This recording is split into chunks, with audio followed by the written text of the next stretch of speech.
Você acha que hoje a gente dá mais importância para o desenvolvimento físico? A gente está num momento vaidoso enquanto humanidade, ou a gente está indo mais atrás do dinheiro? Eu acho, Rafinha, que nós temos marketing pessoal e as redes reforçaram isso. Uhum. Então você pode, inclusive, encontrar um espaço quando o seu corpo, sua cabeça ou qualquer questão sua não se enquadra nesse mainstream, na maneira principal de consumo, você também tem espaços e nichos para ser, por exemplo, uma pessoa que tem características fora da área de consumo, mas é especial. Mas, grosso modo, você precisa cuidar dessas coisas, porque você vende tudo junto. Por exemplo, não é mais um autor que escreve um livro. Esse autor vai ter que fazer vídeo para o Instagram. Esse autor vai ter que fazer mini depoimentos para o Face. Esse autor vai ter que postar fotos no Twitter e no dia do lançamento ele tem que atender as pessoas. Então aquele autor recluso, como o autor, não sei eu, do Apanhador nos Campos Centeio, que lança o livro e se esconde, que é um sonho de consumo. Você gostaria que fosse assim? Eu gostaria de me comunicar com o público pelas obras, mas morar em um lugar distante. Entendi. Agora, como é que você virou um pensador, Karnal? Da onde surgiu essa história? Você é de São Leopoldo, sim, a cidade do grande Trenzurbe, talvez o trem de superfície mais inútil da história do planeta, que chega até São Leopoldo e nem vai até Novo Hamburgo. Hoje ele vai um pouquinho mais, passou, mas o metrô de superfície é uma solução econômica, né? Porque fazer túnel em uma área que não é central urbana seria muito sentido. Caro. Mas São Leopoldo faz parte da grande Porto Alegre e, como tal, ele é, acho que em parte absorvido pela gravidade de Porto Alegre. É uma cidade pioneira da imigração alemã, mas é difícil eu saber como eu me tornei um pensador, pensando e estudando desde muito cedo. Acho que a pergunta que você esconde nessa é como eu me tornei um pensador conhecido. Sim. Porque há milhares, centenas de milhares de pensadores. Isso é mais complicado. Como todo filho que deu certo em algum sentido, eu tenho muitos pais. Tem muita gente que diz o Leandro não era nada até me conhecer. Eu tenho muitos pais. Muitos criadores, pessoas que não sei se você sofre isso, de as pessoas dizerem, eu te descobri. Eu tenho ao contrário, pessoas que acham e falam, nunca conheci esse cara na minha vida. Eu tenho mais isso. É mais comum. Nunca vi, não sei quem é, nem passou pela minha vida. Eu contabilizei esses dias 8 pais, pessoas que espalham no mercado, que por ter ido em tal lugar, ou por ter trabalhado em tal instituição, ou publicado tal livro com a pessoa, eu sou fruto dessa pessoa. E como todas as pessoas que dizem isso têm uma parcela de contribuição, eu reconheço que eu sou o filho de 1000 homens, como diria meu amigo Walter Hugo Mãe. Eu sou o filho de 1000 homens. A questão mas ela é complicada, acho que o público pode debater também. Afinal, por que há tão bons intelectuais e nem todos se tornam conhecidos? Por que há pessoas tão melhores do que eu em leitura, pensamento, em articulação de ideias e não se tornam conhecidos? É muito difícil. É a mesma pergunta que se faz, há pouco nós conversamos com o segundo lugar no Miss Universo, que é a brasileira, extraordinária. Por que há tantas mulheres bonitas no mundo e uma se tornou Miss ou segundo lugar Miss Universo? É difícil responder, não? É difícil responder. Quer dizer, eu não sei se alguém tem essa resposta clara. Por que é que você se tornou conhecido, Rafi? Não tem. Não sei se alguém tem essa resposta clara. Porque a gente está vivendo um momento que é muito difícil explicar a muitas pessoas conhecidas também, não é? E eu tenho uma pergunta feita para o entrevistador do Rio de Janeiro que eu gosto muito da entrevista. Faça isso, Karnal. Pessoas que têm perguntas melhores do que eu. Você mesmo. Ótimo, Karnal. É isso aí. Que vamos usar a pergunta do cara do Rio de Janeiro. Boa. Não, ele me perguntou uma coisa assim. Karnal, é verdade que você batalhou 30 anos para surgir de repente? E eu disse, é verdade. Porque para chegar a gravar coisas, a escrever livros, ou todas essas questões, houve muito esforço. Mas a pergunta continua no ar. Há pessoas que se esforçam mais. Eu tenho muitos colegas muito bons. Alguns é visível, esforço existe, mas não tem facilidade de comunicação. Grandes intelectuais, às vezes, são péssimos comunicadores. Tem isso também. Muito, muito frequente. Eu tive aula na USP com gente brilhante, que até hoje, além das aulas brilhantes que deram, eu lembro da voz para pegar no sono. Quando eu tenho insônia, eu lembro de algumas vozes, eu me concentro, eu visualizo a cena e eu relaxo por completo. Eu tinha um professor que dava aula à tarde, calor, e eu segurava o queixo e o queixo caía. Mas era mais forte que você. E era muito boa a aula, mas era muito monótona. Chata, né? É muito monótona. E aquilo que eu dizia quando organizava cursos livres, existe aquele professor que a gente chama injustamente, porque é uma generalização de professor de cursinho, que é um showman, que canta, que dança, que pega uma vassoura e faz uma valsa para explicar mitocôndria, que encena a batalha de Poitiers dos árabes contra os francos. E ele é brilhante na interpretação. É um stand-up completo, mas o conteúdo nem sempre é tão bom. Sim. A função dele é entreter. Isso é injusto. É injusto falar de todos os professores de cursinho, porque eu conheci muitos, e eu próprio fui professor de cursinho. Mas, e o outro é aquele intelectual poliglota que estudou as fontes, mas fala naquele tom de voz. A única pessoa que faz o tempo voltar. Faltam 5 minutos para o fim da aula. Você olha e você olha de novo, faltam 7. E olha de novo, faltam 10. Você entra num salto quântico de monotonia. E ele é uma pessoa boa. Eu tive pessoas assim na USP. Então, é uma pergunta. Quem reúne suficientes habilidades de stand-up com boa formação? Quem reúne isso? Esse é mais difícil fazer. Eu sou pura enganação, carnal. Pura enganação. Todos nós somos fraude, mano. Todos nós somos fraude, porque depende da comparação. Não? Sempre depende da comparação. Eu sou o homem mais baixo da família Karnal. Então cresci com 1,82 m, me sentindo um gnomo. Perfeito. Aí vou para Portugal, eu me sinto um gigante. Aí vou para Holanda, volta a ser um gnomo. Volta a ser um gnomo. Vou para Noruega, né, não consigo nem conversar com as pessoas de tão alto. Então, todos somos fraude, e a síndrome do impostor, ela é muito forte para todos nós.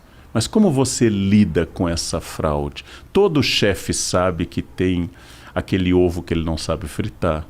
Todo professor, eu sou historiador. Tem aquele período da história que o meu conhecimento é idêntico ao de qualquer pessoa. Todos nós temos buracos. Como você lida com isso? A sua estratégia é boa, você a utiliza com frequência, utilizou aqui. A autodepreciação, sim. Eu sou uma fraude, esse implante é ridículo, ela é um recurso retórico. A gente chama de petitio clementiae. Eu peço a clemência do público mediante a minha diminuição. Então, eu sou uma fraude, o público baixa a guarda e te aceita. Naturalmente, você está dialogando com alguma fama interna ou externa de que você seja arrogante. Está revelando todos os meus segredos. Não, eu estou dizendo ao público. É verdade que ele está falando, é verdade. Então, se as pessoas lhe reconhecem como reconhecem a mim, como vaidoso, arrogante, a estratégia melhor é você diminuir. Isso é uma estratégia retórica. Ela funciona. Dominá-la causa graça. Causa graça. Então, as pessoas vão comentar a minha careca ou o seu implante, comente antes. Não, todos os comentários, acredite, são sobre o meu implante. Por mais que a nossa conversa esteja maravilhosa, os comentários aqui embaixo são todos a respeito do quão ridículo é o Rafinha com esse tapetinho na cabeça. Como eu já vi em várias pessoas, eu vou lhe consolar. Piora. Porque é um processo de um ano, vai piorar. Quando virar cabelo de boneca canecalon... Aí eu tá bem. Aí quer dizer que tá bem. Olha isso. A evolução máxima já não é muito boa. Mas a autodepreciação, eu acho que comigo sempre foi meio involuntária, mas eu acho que é quase uma obrigação minha de um homem de 2 metros de altura, barbudo. Se eu não faço isso, eu acabo soando muito prepotente. Não que eu não seja. Porque acho que para você subir no palco, você sobe no palco, você fala, tem um ego que você precisa estar muito bem alimentado e muito tranquilo, muito seguro para fazer um trabalho desse. Você se sente dessa forma? Eu sinto várias vezes, eu fiz psicanálise por 30 anos e nesse momento não estou fazendo, que às vezes é o contrário. Por que é que alguém é humorista? Porque, como eu conversei com várias pessoas da sua área, porque existe uma tendência depressiva, existe uma tendência de isolamento, existe uma tendência de não querer ver a graça do mundo, então eu a faço. Por que que eu encontrei, para minha surpresa, tantos atores tímidos? Isso foi uma descoberta para mim. O ator que acabou de fazer um monólogo no palco, eu vou ao camarim, ele olha para o chão e tem dificuldade de olhar no olho. Porque exatamente o palco é o momento da palavra que a gente chamaria de catarse, uma palavra filosófica, é o momento que ele consegue lidar com os seus demônios. Então eu acho que existe a prostituta tímida, eu acho que existe o humorista depressivo, eu acho que existe a pessoa que vai para o palco porque a maneira de ela lidar com o fato de que o palco assusta bastante. Então, quando eu entro no ambiente e falo alto, conto piadas, pode ser que aquele ambiente seja muito agressivo para mim. Então, é uma maneira de eu lidar com o ambiente. A outra é típica de jovens, adolescentes. Eu assumo a postura blasé. Eu vou para a festa dizendo assim, isso aqui vai ser um horror. Porque eu já estou defendido da recusa que eu vou sofrer na festa. Sim. Isso aqui é super depressivo, esse lugar, a música é horrível, as pessoas, as mulheres não são bonitas. Aí eu vou à festa, sou rejeitado, porque eu sou uma porcaria. Aí eu volto e eu sabia que isso. É uma estratégia. Nós temos muitas estratégias. A psicanálise me ajudou a dar nome aos meus demônios, mas eu percebi que eu nunca exorcizei nenhum. Mas ela me ajudou a dar nomes. E você é essa pessoa que sobe no palco um pouco com essa atitude de se livrar e de enfrentar um problema ali? De muitas formas, todas feridas narcísicas. Usando uma palavra que acho que o público capta de forma muito clara. Por que que você coloca no aparador da sala ou em qualquer lugar de destaque as fotos suas ou de família especiais? Por que que você coloca a família arrumada no Réveillon, ou em um casamento, ou esquiando em Bariloche? Porque você não quer mostrar a outra família. Sim. Então aquela foto funciona como uma barreira. Essa é a família que eu gostaria de ser. Essa é a minha ficção. Esta é a minha pós-verdade. A família é aquilo? É. Mas também é a briga de domingo, também é a traição, também é o adultério. As outras famílias, não a nossa, não a sua e a minha, nem a dos nossos espectadores, naturalmente. E então, aquela é a coisa que eu quero congelar. E é por isso o sucesso das redes, com filtro, com a postura, examinando bem a foto, mudando tudo, encolhendo a barriga e usando o filtro mais correto, a foto fica boa. E as pessoas passam a consumir a personagem. E isto é um ópio muito poderoso. Você não acha que eu estou sentindo, cara, posso estar equivocado, agora talvez o nascimento de um movimento um pouco contrário, querendo quebrar um pouco essa onda do falso, do filtro, das mulheres expondo as suas formas do jeito que elas são. É muito libertador isso, assim. Sim e não. Sim, eu concordo com você. Está em ascensão o movimento Orgulho-me das Estrias, Viva a Celulite, sem filtro. Por quê? Porque o mercado está consumindo isso. Então aí diria não. Marx profetizou no século XIX, e eu nunca fui marxista, apesar de ter lido muito Marx, que o capitalismo torna tudo mercadoria. Então o capitalismo torna também a anticultura mercadoria. Perfeito. Então o capitalismo absorve a mulher de corpo perfeito e absorve a mulher fora desse padrão.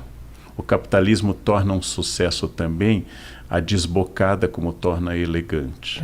Então eu diria assim, é uma mesma lógica de mercado. E a lógica atual é venda caro o produto natural. Venda caro o produto orgânico, feito por amoras colhidas na face leste de Campos do Jordão, por freiras ursulinas lésbicas ao amanhecer. Aquilo vai fazer sucesso. Sim, mas isso se transformar um pouco, mesmo sendo um movimento mercadológico, é um respiro também, não é? De você poder ver uma pessoa com suas curvas. Eu entendo perfeitamente que, obviamente, ela também está ganhando uma exposição, atenção e likes. A quantidade de likes que eu vejo nas mulheres que se assumem como mulheres reais, como se as outras não fossem, que se matam na academia, talvez, para ter aquele corpo. Mas dá um certo alívio você ver gente como a gente, né? E como tal, você se torna um influencer mais poderoso. Claro. Porque você fala em nome das pessoas normais. Você fala em nome das pessoas que... Voltamos à estratégia que você utilizou. Eu, Rafinha, vou me depreciar, porque quase todas as pessoas se têm em baixa conta.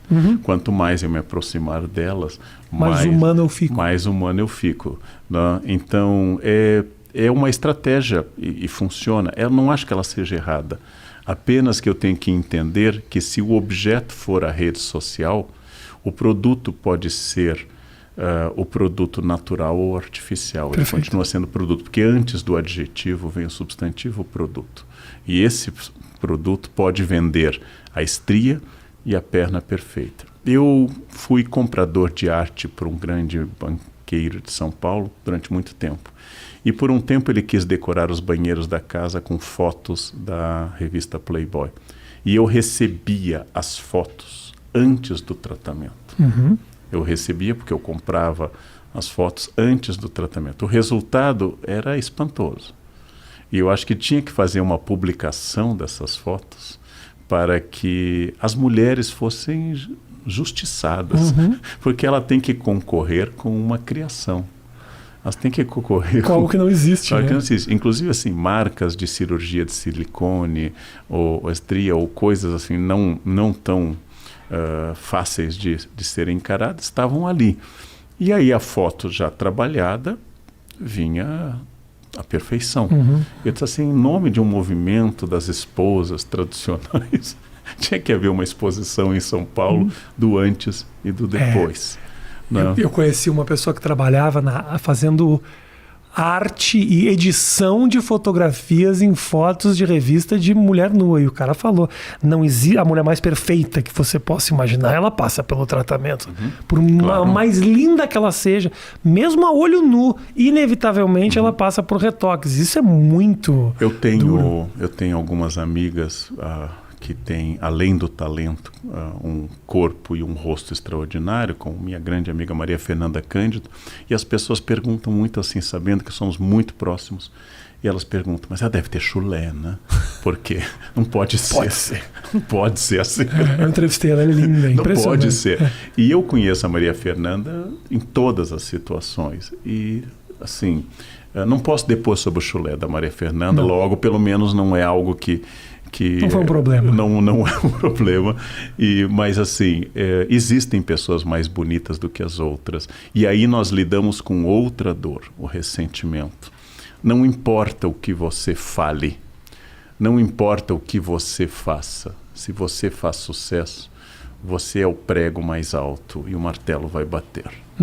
Então você disse no início aqui antes que você vivia dando gafes, que você vivia dizendo coisas que depois se arrependia, ou que você não sabia os dados. Bem, mesmo que você não desse gafes, mesmo que você fosse a pessoa ultra mega diplomática e consciente antes de fazer qualquer afirmação, por fazer sucesso você seria atacado também. Então não importa tanto a perfeição, importa apenas a grande questão do mercado atual, que é a exposição. Se você tem exposição, você será alvo de debates. Exato. Uma pergunta, um tema que eu queria muito falar contigo, exatamente. Existe hoje também a indústria da desculpa.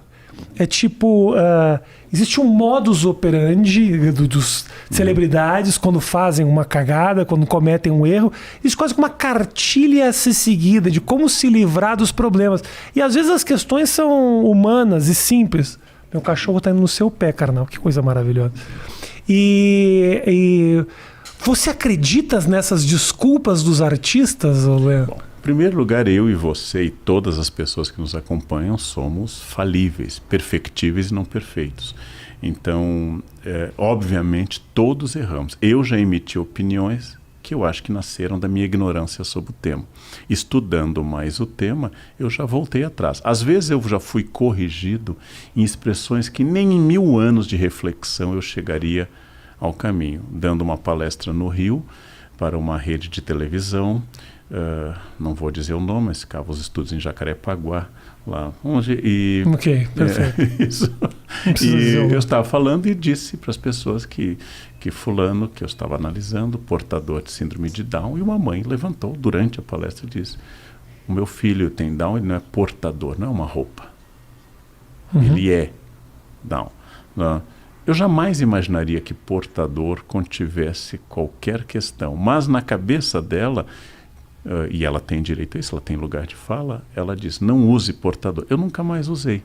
Mas esse é o tipo da reflexão que jamais pretendi ofender alguém nesse campo, não conseguiria sozinho. Tem que ouvir uma opinião. Por isso eu pergunto às vezes, quando eu entrevisto pessoas sobre temas como transfobia ou sobre racismo, eu pergunto qual é o termo que eu devo utilizar. Porque eu acho que a pessoa tem direito a escolher. E ao mesmo tempo, você usar o termo errado, partindo da ignorância, né, partindo do desconhecimento, muitas vezes pode ser execrado, mesmo você não tendo a intenção de ofender. Sim. Não é? A gente posso estar equivocado, mas a gente está vivendo um momento onde, como todos esses depoimentos são descontextualizados, que você abre precedente para o ódio daquele que te considera o mais preconceituoso do mundo, mesmo sem conhecimento do assunto. A gente teve recentemente o Big Brother, que teve isso, né? Você já deve ter analisado 50 mil vezes, não quero repetir, mas aconteceu muito isso. Teve um menino que fez um comentário da mais absoluta ignorância, que já tinha demonstrado a ignorância em diversos outros momentos lá do programa, e ele foi destruído porque não tinha, porque chamou o menino, porque brincou com o cabelo, com a peruca do menino. Eu olhava no rosto do menino e eu via, esse menino não sabe o que ele está falando. Eu entendo que possa ser ofensivo, mas o intuito dele naquele momento não foi de destruir o colega ali. Como é que a gente convive com isso? Bom, as palavras ferem com ou sem intenção. Sim. Não, e elas ferem, as palavras ferem de forma muito poderosa. Então todos temos compromisso de crescer nesse campo. Eu vim de uma formação tradicional de classe média, interiorana, católica, e absolutamente tradicional, e na minha infância não havia cuidados de expressão. Nós não utilizávamos nenhuma expressão atenuante para xingar um colega. Claro. Nós fazíamos na escola bullying direto, ou éramos alvo dele, pelas expressões sempre as mais agressivas possíveis. Felizmente o mundo mudou e a gente pode crescer nesse campo. Então, voltando à questão, porque como professor eu volto à questão formulada. A pessoa deve pedir desculpas se ela sinceramente errou, sinceramente emitiu uma opinião por ignorância. Ela deve pedir desculpas e o público tem que entender que, assim como o público também pode mudar de opinião, uma pessoa pode mudar de opinião. Se ela fez esse pedido para não perder seguidores, eu acho que é outra questão. E nos dois casos, a reflexão para o público seria: eu tive raiva daquela pessoa porque ela disse o que eu não posso dizer, mas o que eu sinto. Ou ela expressou aquilo que eu de fato gostaria de dizer. A pessoa manifestou algo que foi do meu ser mais profundo e trouxe luz sobre um monstro meu. Então, mas isso seria esperar demais. O que eu diria hoje se eu escrevesse um manual para quem está iniciando na internet? Exato, boa. Podemos escrever um, né? Exatamente. O que eu diria é o seguinte... Ótima ideia, inclusive. Se você não quer ser alvo de críticas, se você não quer expor tudo seu ao debate, não tenha redes sociais e nunca publique nada. Sim. Como diria um famoso dirigente de futebol, quem está na chuva é para se queimar. É verdade. E hoje não tem como não estar na chuva. Então, eu aprendi isso. Eu tive muitas lições. Eu tive lições importantes sobre o fato de que você não controla isto. Você não controla se você disser algo agressivo, obviamente, porque isso é jogar o fósforo na gasolina. Mas você não controla se você for sempre tranquilo, porque vai parecer para os outros que você só quer seguidores. Você não controla se for bonito e você não controla se for feio. Se você for bonito, você é exibido. Se você for feio, você não tem autoestima, você deprecia. Não tem como controlar. É a velha história do menino, do velho e do burro. Que vão vender no mercado e ficam trocando de posição e as pessoas criticando os dois lombos do burro, que absurdo. Não é só o menino burro e o velho, só o velho no burro. E hoje alguém ainda diria que a fábula é um horror porque usa a expressão velho para o homem da melhor idade, burro para o animal, quando podia falar de um mamífero asinino. Exato. E que menino é um ageísmo, é um preconceito de idade. Bom, não tem jeito. Então, aquilo que eu aprendi uma vez com uma pessoa que me disse, diga o que você tem a dizer, evite ser agressivo com a dor alheia, né? E aceite que não importa. Quando você puxa o véu da fama, você vai carregar muita coisa, inclusive dores do mundo. Além dos seus erros, dos seus e dos meus, você vai carregar muita dor das pessoas. E isso é incontrolável. Uma menina me agrediu duramente dizendo que eu era um preconceituoso terrível porque eu não gostava de coentro. E ela era do Nordeste. Gostava de quê? Coentro. Coentro. Minha mulher odeia coentro. Então, odeia uma boa pessoa precisa... Né? Então, ela me disse, é porque é o seu preconceito com o Nordeste, porque você é gaúcho, esse povo gaúcho, ascendência alemã. Eu disse, não, minha filha, o coentro é do Mediterrâneo Oriental. O coentro vem das ilhas do Mediterrâneo Oriental. Ele não é do Nordeste. Ele é tão importado para o Nordeste quanto chocolate belga ou qualquer outra coisa. O fato de você gostar de coentro não é um manifesto regionalista. A cozinha tailandesa adora coentro, a mexicana adora coentro. Mas eu descobri que a dor dela, a dor é inconcebível, porque o Nordeste é fruto de grande parte do pensamento brasileiro, da expressão artística, vai de grandes filósofos, grandes autores, grandes pintores, de riqueza humana e natural, mas que se eu não gostar de tudo que ela gosta, eu estou sendo agressivo com ela. E aí vem uma outra coisa que eu aprendi com a filha de uma grande amiga. Faz muitos anos isso e você vai entender a referência. Eu tinha acabado de ver o filme Titanic.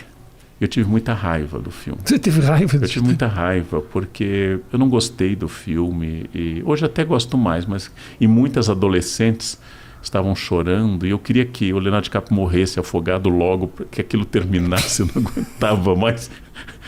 E ela começou a dizer, mas eu gostei. Eu disse, não faz mal, né? Eu não gostei. E ela começou a chorar, porque eu não tinha gostado, porque ela gostava muito de mim. E eu entendi uma coisa que é difícil para nós aquarianos. Tem gente que precisa que você goste das mesmas coisas. E eu acho isso extraordinário. Então, se você me disser, eu amo coentro, eu sei que isso é seu gosto e eu detesto, não? Você amou o Titanic, naquela ocasião eu não gostei. Hoje eu revi o filme, acho até mais simpático. Continuo torcendo pelo afogamento. Totalmente.